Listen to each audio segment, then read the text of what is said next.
സംസ്ഥാനത്ത് സ്ത്രീകൾക്കെതിരായ ലൈംഗികാതിക്രമങ്ങൾ വർദ്ധിക്കുന്നു. 4 വർഷത്തിനിടെ ലൈംഗികാതിക്രമത്തിന് ഇരയായത് 27,250 സ്ത്രീകൾ. ബലാത്സംഗത്തിന് ഇരയായത് 9,806 സ്ത്രീകൾ. ജനം ബ്രേക്കിംഗ്.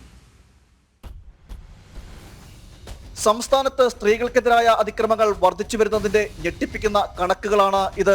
കഴിഞ്ഞ 4 വർഷത്തിനിടെ ഉണ്ടായ ലൈംഗികാതിക്രമ കേസുകളാണ് ജനം TV പുറത്തുവിടുന്നത്. 2021 മുതൽ 2024 വരെ സംസ്ഥാനത്ത് ലൈംഗികാതിക്രമങ്ങളിൽ ഇരയായത് 27,250 സ്ത്രീകളാണ്. അതിൽ ബലാത്സംഗത്തിനിരയായവരുടെ കണക്കുകൾ ഞെട്ടിപ്പിക്കുന്നതാണ്. 4 വർഷത്തിനിടയിൽ മാത്രം 9,806 സ്ത്രീകളാണ് ബലാത്സംഗത്തിന് ഇരയായത്. ഓരോ വർഷവും അത് വർദ്ധിച്ചു വരുന്നതായാണ് കണക്കുകൾ സൂചിപ്പിക്കുന്നത്. 2021 2,339 സ്ത്രീകൾ ബലാത്സംഗത്തിനിരയായി.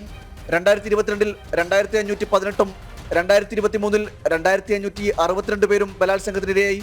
ഈ വർഷം ഒക്ടോബർ വരെ സംസ്ഥാനത്ത് ബലാത്സംഗത്തിനിരയായത് 2,387 സ്ത്രീകളാണ്.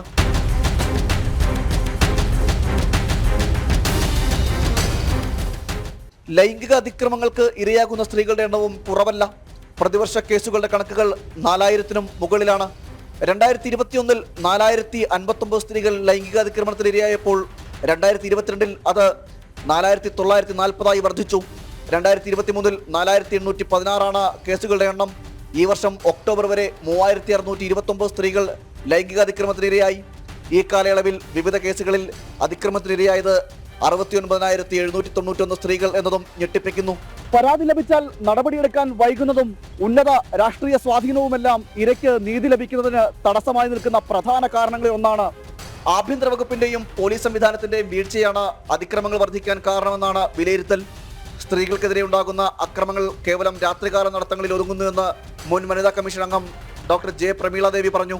സ്ത്രീകൾക്ക് നീതി വാങ്ങിക്കൊടുക്കും എന്ന് പറഞ്ഞുകൊണ്ട് അധികാരത്തിൽ തുടർച്ചയായി വരുന്ന ഇടതുപക്ഷ സർക്കാർ, ഇപ്പോഴത്തെ സർക്കാർ ഇക്കാര്യത്തിൽ പൂർണ്ണമായ നിശബ്ദത, ലജ്ജാകരമായ അപമാനകരമായ നിശ്ചലതയാണ് പ്രകടിപ്പിച്ചുകൊണ്ടിരിക്കുന്നത്. സംസ്ഥാനത്തെ വർദ്ധിച്ചു വരുന്ന ലഹരി ഉപയോഗമാണ് സ്ത്രീകൾക്കെതിരെയുള്ള അതിക്രമങ്ങൾ കൂടുന്നതിന് കാരണമെന്ന് BJP സംസ്ഥാന വൈസ് പ്രസിഡന്റ് VT രമ വിമർശിച്ചു. ലഹരിയാണ് ഏറ്റവും കൂടുതൽ സ്ത്രീ പീഡനത്തിന്റെ പിറകിലുള്ള ഒരു കാര്യം. ആ ലഹരി വ്യാപാരം ഇവിടെ ഇല്ലാതെയാക്കാൻ വേണ്ടിയിട്ടുള്ള കൃത്യമായ രീതിയിലുള്ള നടപടികൾ ഗവൺമെന്റ് എടുക്കുന്നില്ല. നമ്മുടെ പറച്ചിലൊക്കെ ഉണ്ടെങ്കിൽ പോലും ലഹരി കൂടുതൽ ഇവിടെ വിറ്റുകൊണ്ടിരിക്കുകയാണ്. കേസുകളിൽ പോലീസ് സ്വീകരിക്കുന്ന മൃദു സമീപനവും ഇരകൾക്ക് നീതി നടപ്പാക്കുന്നതിൽ ഉണ്ടാകുന്ന കാലതാമസവും അതിക്രമങ്ങൾ വർദ്ധിക്കാൻ ഇടയാകുന്നു എന്നാണ് വിമർശനം. സ്ത്രീ സുരക്ഷയുടെ പേരിൽ ഭരണത്തിലേറിയ പിണറായി സർക്കാർ അധികാരം കൈയാളുമ്പോഴാണ് സ്ത്രീകൾക്ക് രക്ഷയില്ലാതാകുന്നത് എന്നത് ഏറെ ഞെട്ടിപ്പിക്കുന്നു. പ്രശാന്ത് ശങ്കരമംഗലത്ത്, ജനം, തിരുവനന്തപുരം.